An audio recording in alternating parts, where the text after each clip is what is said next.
Hello दोस्तों, नमस्कार। स्वागत है आप सभी का एजुकेशन मंत्रा में। दोस्तों, विद्यार्थी जीवन से संबंधित बहुत सारी अपडेट्स हैं जो इस वीडियो सेशन में डिस्कस करनी है, जिसमें 1,37,000 पदों पर भर्ती, UP TET notification, aided junior शिक्षक भर्ती परीक्षा तारीख, UP triple S C PET छात्रों के लिए महत्वपूर्ण सूचना और भर्ती निकलती है तो पूरे पद क्यों नहीं भरे जाते, कोर्ट की अहम टिप्पणी, पीजीटी परीक्षा में 80% उपस्थिति, प्रोफेसर भर्ती में लिखित परीक्षा नहीं। ऐसी सारी अपडेट्स को यहाँ पे डिस्कस करने वाले हैं। तो चलिए दोस्तों, वीडियो सेशन को स्टार्ट कर लेते हैं। पहली अहम अपडेट दोस्तों, नीट परीक्षा के लिए छात्रों को राहत नहीं। उच्च न्यायालय ने मंगलवार को एमबीबीएस पाठ्यक्रम में दाखिले के लिए आयोजित होने वाली नीट परीक्षा में 17 साल से कम उम्र के छात्र को बैठने की अनुमति देने से इनकार कर दिया है। न्यायालय ने नीट परीक्षा में बैठने के लिए न्यूनतम तय उम्र सीमा की चुनौती देने वाली याचिका को खारिज कर दिया है। वहीं पर देखा जाए तो एसएससी भर्ती में देरी पर प्रदर्शन हुआ है। कर्मचारी चयन आयोग की वर्ष 2018 की जीडी भर्ती में देरी के विरोध में अभ्यर्थी जंतर मंतर पर मंगलवार को प्रदर्शन के लिए पहुंचे। इस बीच प्रदर्शनकारी अभ्यर्थी और सुरक्षा कर्मियों के बीच नोक झोंक भी हुई, जिसमें कुछ अभ्यर्थियों को हल्की चोटें भी आई हैं। वहीं पर दोस्तों, पहली बार डीयू की कट ऑफ, जो पहली कट ऑफ है वो 1 अक्टूबर को आएगी। 31 अगस्त तक स्नातक में आवेदन करने की अंतिम तिथि है। 3,18,158 नामांकन स्नातक के लिए अब तक आए हैं। 1,47,435 छात्र छात्राओं ने अब तक आवेदन किया है। तो दोस्तों, खासा इंटरेस्ट दिख रहा है डीयू की तरफ। सीबीएसई छात्रों के सबसे अधिक आवेदन यहाँ पर देखने के लिए मिले हैं। वहीं पर प्राइमरी शिक्षकों के साल भर दोस्तों पारस्परिक तबादले हो सकते हैं। जिले के भीतर 2 चरणों में तबादले होंगे। अगस्त से आवेदन लिए जाएंगे। पारस्परिक तबादले ऑफलाइन किए जाएंगे। वहीं पर अगली अपडेट, यूपी बोर्ड अंक सुधार के लिए परीक्षा 18 सितंबर से होगी और इसके लिए बाकायदा जो फॉर्म है 17 अगस्त से 27 अगस्त के बीच स्कूलों के प्रधानाचार्य को उपलब्ध करवाना होगा। प्रधानाचार्य इसे वेबसाइट पर 29 अगस्त तक अपलोड करेंगे। केवल लिखित परीक्षा आयोजित की जाएगी। प्रायोगिक और आंतरिक के लिए ये जो अंक है वो पूर्ववत रहेंगे और इस परीक्षा के आधार पर जो मिले अंक हैं वही अंतिम अंक माने जाएंगे। पहले दिन दोस्तों 19% अभ्यर्थियों ने छोड़ दी प्रवक्ता की परीक्षा। परीक्षा में सिर्फ एक सिपाही प्रवेश द्वार पर नजर आए। परीक्षा केंद्र सीएवी इंटर कॉलेज में 1:45 प्रवेश द्वार पर एक पुलिसकर्मी की ड्यूटी। परीक्षा केंद्र से जुटे 2 लोग गेट पर प्रवेश पत्र की जांच कर रहे थे। कुछ अभ्यर्थी ऐसे भी निकल गए। मोबाइल जमा करने के लिए काउंटर बना था। दृश्य दूसरा है। परीक्षा केंद्र जीजीआईसी में दोपहर अभ्यर्थियों की भीड़ थी। गेट पर एक पुलिसकर्मी था। उनका कहना था कि वह सिर्फ कानून व्यवस्था के लिए है, जांच सिर्फ परीक्षा केंद्र के अफसर करेंगे। दोस्तों, टीजीटी परीक्षा में साल भर गैंग के पकड़े जाने के बाद मंगलवार को आयोजित हुई पीजीटी परीक्षा में पुलिस और एसटीएफ की सक्रियता नजर आई है। डॉक्टर केएल पटेल और बिहार के सालभर गैंग एसटीएफ के रडार पर थे, लेकिन सालभर गैंग की सक्रियता को देखते हुए परीक्षा केंद्रों पर चौकसी नहीं दिखी। सीएबी और जीजीआईसी परीक्षा केंद्रों पर पुलिस की ड्यूटी सिर्फ कानून व्यवस्था के मद्देनजर लगाई गई थी। वहीं व्यवस्थापक की ओर से कोई चेकिंग का पुख्ता इंतजाम नहीं था। इसी तरह अन्य परीक्षा केंद्रों का भी हाल रहा है। सीओ एसटीएफ नवेंदु सिंह ने बताया कि एसटीएफ यूनिट इस परीक्षा में धांधली करने वाले संदिग्ध सालभर गैंग की तलाश में लगी है।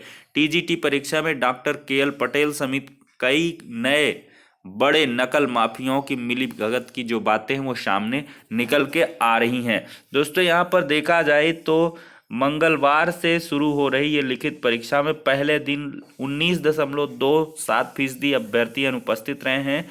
चयन बोर्ड के उप सचिव व परीक्षा नियंत्रक नवल किशोर के मुताबिक किसी जनपद से अप्रिय स्थिति की सूचना नहीं मिली है, यानी कि पूरी तरीके से पारदर्शी जो भर्ती प्रक्रिया वो संपन्न हुई है। हालांकि अभ्यर्थियों की शिकायतें लगातार मिली हैं। अनियमितता कुछ इस प्रकार की है कि परीक्षा केंद्रों पर प्रॉपर तरीके से सीसीटीवी कैमरे काम नहीं करते हैं, पर्याप्त जो रोशनी की उपलब्धता नहीं है कमरों में, और साथ ही साथ यहाँ पर देखा जाए तो एडमिट कार्ड नहीं चेक किए जाते हैं, आधार कार्ड या वोटर आईडी कार्ड से मिलान नहीं किया जाता है। तो ये थोड़ी सी जो लापरवाही परीक्षा केंद्रों में हो रही है उसको थोड़ा सा यहाँ पर लगाम लगाना चाहिए। दोस्तों, बुधवार को पहली पाली में 288 केंद्रों पर नागरिक शास्त्र, गणित, अर्थशास्त्र, संस्कृत, संगीत, वादन और दूसरी पाली में अंग्रेजी, कृषि, शिक्षा शास्त्र, कला, सैन्य विज्ञान व गृह विज्ञान की परीक्षा 237 केंद्रों पर होनी है। दोस्तों एक बड़ी अपडेट, शिक्षक कर्मचारी भर्ती पर कार्य परिषद की लगी मोहर। एक पद के लिए इंटरव्यू को बुलाए जाएंगे 8 अभ्यर्थी। असिस्टेंट प्रोफेसर भर्ती को नहीं होगी लिखित परीक्षा। इलाहाबाद विश्वविद्यालय में शिक्षक और कर्मचारी भर्ती के लिए कार्य परिषद ने मुहर लगा दी है। असिस्टेंट प्रोफेसर भर्ती के लिए लिखित परीक्षा नहीं होगी। शिक्षक भर्ती में एक पद के सापेक्ष 8 अभ्यर्थियों को इंटरव्यू के लिए बुलाया जाएगा। यह निर्णय मंगलवार को कुलपति की अध्यक्षता में हुई कार्य समिति की बैठक में लिया गया है। दोस्तों अब अगला एक अहम बयान है कोर्ट का कि भर्ती निकलती है तो सभी पद क्यों नहीं भरे जाते। इलाहाबाद हाईकोर्ट ने सिंचाई विभाग में 3210 नलकूप ऑपरेटरों की भर्ती में बचे पदों को प्रतीक्षा सूची से ना भरने के कारणों की विस्तृत जानकारी मांगी है। कोर्ट ने सही तथ्य पेश न कर गुमराह करने वाले अधिकारियों पर नाराजगी भी जताई है और कहा है जब सरकार ने भर्ती निकाली है तो सभी पद क्यों नहीं भरे जाते। प्रतीक्षा सूची के अभ्यर्थियों से बचे पदों को भरने की बजाय उन्हें हाईकोर्ट आने के लिए विवश किया जाता है, जबकि सरकार व आयोग को खुद पद भरना चाहिए। यह आदेश न्यायमूर्ति एम.सी. त्रिपाठी ने विजय कुमार व अन्य 26 की याचिका पर दिया है। याची की तरफ से वरिष्ठ अधिवक्ता आर.के. ओझा ने पक्ष रखा है। इस मामले में सरकार ने कहा कि आयोग ने प्रतीक्षा सूची नहीं दी और आयोग प्रतीक्षा सूची जारी कर चुप बैठ गया है। अगर कोर्ट में विषय से अलग फैसला देकर भ्रमित किया। सरकार ने कहा कि कोर्ट आयोग की सूची से भर्ती पूरी कर ली। बचे पदों पर कहा कि आयोग ने प्रतीक्षा सूची सरकार को नहीं दी। इस पर कोर्ट ने फटकार लगाई और कहा कि सरकार ने भर्ती निकाली है, पद खाली रह गए तो आयोग से प्रतीक्षा सूची मंगाने की बजाय यह बताया कि भर्ती पूरी कर ली गई है। आखिर प्रतीक्षा सूची से खाली बचे पदों पर नियुक्ति क्यों नहीं की गई। कोर्ट ने कहा कि ऐसे मामले हाईकोर्ट आने ही नहीं चाहिए। कोर्ट ने कहा कि अधिकारी न्यायालय के आदेश तक नहीं पढ़ते, पद खाली हैं तो अधिकारियों को आयोग से प्रतीक्षा सूची नहीं मांगनी चाहिए। पद भरने के लिए भर्ती निकाली है तो सभी पद भरे जाने चाहिए। सरकारी वकील ने अधिकारियों की गलती मानी और पूरी जानकारी देने के लिए सुनवाई स्थगित करने की मांग की। इस पर कोर्ट ने 19 अगस्त को सही तथ्य पेश करने का निर्देश दिया है। वरिष्ठ अधिवक्ता आर.के. ओझा ने कोर्ट में ट्यूबवेल ऑपरेटर सेवा नियमावली के हवाले से कहा कि भर्ती में प्रतीक्षा सूची जारी करने का नियम है। तो दोस्तों ये एक बड़ा आदेश कहा जा सकता है और आगामी अभ्यर्थियों के लिए खुशखबरी भी है और नज़ीर भी बनना चाहिए, लेकिन अधिकारी मानते कहाँ हैं। यहाँ पर कोर्ट ने साफ तौर पर कहा है कि जो आदेश दिए जाते हैं अधिकारी उनको पढ़ते भी नहीं है और अपनी रट लगाते हैं। दोस्तों पेट की परीक्षा 24 अगस्त को 2254 केंद्रों पर आयोजित की जाएगी। जो वेबसाइट पर प्रवेश पत्र है वो उपलब्ध करवा दिए गए हैं। upsssc.gov.in पर जाकर डाउनलोड कर सकते हैं। दोस्तों कुछ महत्वपूर्ण निर्देश हैं कि अभ्यर्थियों को सूचित किया जाता है कि उनके द्वारा पेट के लिए है अपनी OMR उत्तर पुस्तिका में 4 अंकों का वही परीक्षा केंद्र कोड भरा जाएगा जो केंद्र अधीक्षक द्वारा परीक्षा आरंभ होने के पूर्व घोषित किया जाएगा एवं कक्ष अंतरीक्षक द्वारा अपनी कक्षा में अभ्यर्थियों को सूचित करते हुए ब्लैक बोर्ड पर अंकित किया जाएगा। प्रवेश पत्र में उल्लिखित जिला कोड 2 अंक व परीक्षा केंद्र कोड 3 अंक केवल कार्यालय के उपयोगार्थ है। वह इस विवरण को OMR उत्तरमाला में नहीं भरना जाना है। परीक्षा केंद्र प्रारंभ होने के निर्धारित समय से 2 घंटा पूर्व परीक्षा केंद्र के मुख्य द्वार पर पहुंचना अनिवार्य है और यहां पर परीक्षा प्रारंभ होने के आधा घंटा पूर्व मुख्य प्रवेश जो द्वार है वो बंद कर दिया जाएगा। परीक्षार्थी परीक्षा आरंभ होने के पश्चात किसी भी दशा में परीक्षा कक्ष में प्रवेश नहीं पाएंगे, अतः परीक्षा केंद्र पर यथा समय पहुंचना होगा। यहाँ पर दोस्तों पॉइंट नंबर 10 इस परीक्षा है तो ऋणात्मक अंकों का प्रावधान है व प्रत्येक गलत उत्तर पर अथवा किसी एक प्रश्न के उत्तर में एक से अधिक विकल्प चुनने पर 1/4 अंकों की कटौती की जाएगी। यहाँ पर देख सकते हैं सीलबंद पैकेटों पर परीक्षा कक्ष में उपस्थित कम से कम 2 अभ्यर्थियों के हस्ताक्षर उनके नाम व अनुक्रमांक सहित कराए जाएंगे। इस कार्रवाई के पूर्ण होने तक सभी अभ्यर्थी परीक्षा कक्ष में ही अपनी निर्धारित सीट पर शांतिपूर्वक बैठे रहेंगे।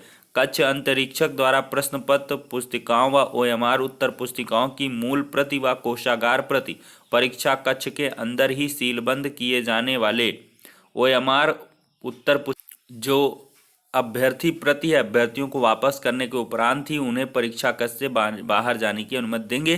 परीक्षा समाप्ति के 24 घंटे के अंदर सभी सीरीज की जो प्रश्न पुस्तिकाएं हैं आयोग की वेबसाइट पर अभ्यर्थियों के अवलोकनार्थ एवं प्रयोग हेतु अपलोड कर दी जाएंगी।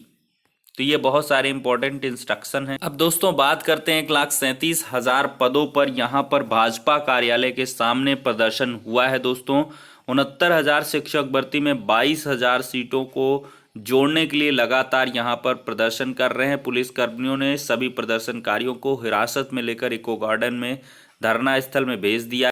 बीते एक सप्ताह से करीब 1 दर्जन अभ्यर्थी निषादगंज स्थित SC/RT कार्यालय पर विरोध जता रहे हैं।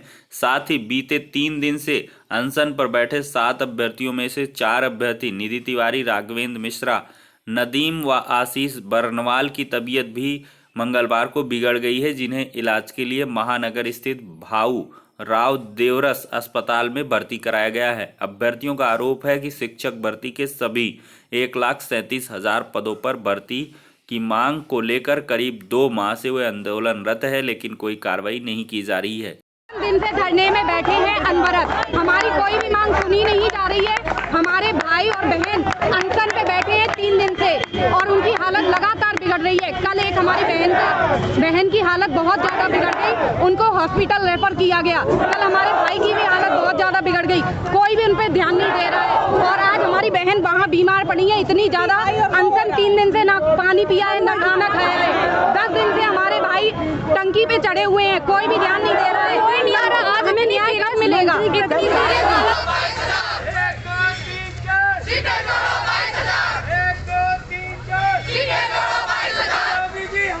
वाला नहीं, आला अधिकारियों के पास जा जाकर हम सब लोग परेशान हो चुके हैं। हर कोई प्रदेश का ऐसा आला अधिकारी और उससे संबंधित विभाग के जितने भी मंत्री वगैरह है, कोई भी ऐसा मंत्री नहीं बचा जहां हम जा जाके 10-10 बार कम से कम ज्ञापन नहीं दे चुके हैं। आज तक किसी का भी कोई सकारात्मक रुख सामने नहीं आता है तो थोड़ा बहुत आश्वासन मिलता है, किसी भी तरीके की हमें कोई भी सकारात्मक न्यूज़ नहीं मिल रही कहीं से भी। सबके सब हम बिल्कुल परेशान हो चुके हैं। पूरे बच्चे यहाँ पे वहाँ पे आज 57-58 दिन हो गए हमारे धरने को चलते हुए। लगभग पिछले 10 से 12 दिनों से हमारे स्टूडेंट्स टंकी पर चढ़े हुए हैं, उनकी कोई सुध लेने वाला नहीं है। एक भी अधिकारी बीजेपी कार्यकर्ता वहाँ पूछने ये नहीं आया कि यहाँ पे उनकी हालत क्या है।